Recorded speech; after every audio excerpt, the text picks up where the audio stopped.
When it's time to replace your wiper blades, a Mopar authorized dealer can provide you with the right set for your vehicle, and you can install them yourself in just a few minutes. To remove a windshield wiper blade, first, raise it off the glass by lifting the wiper arm to the full up position.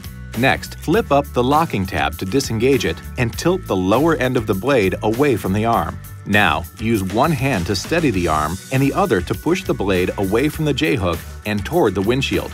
With the locking tab open, position the replacement wiper blade under the J-hook and insert the bracket into the hook through the opening under the tab. Slide the wiper up into the hook and then snap the tab into the locked position.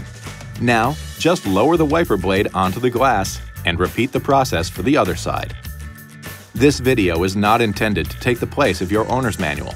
For complete details and other important safety information, please see your owner's information.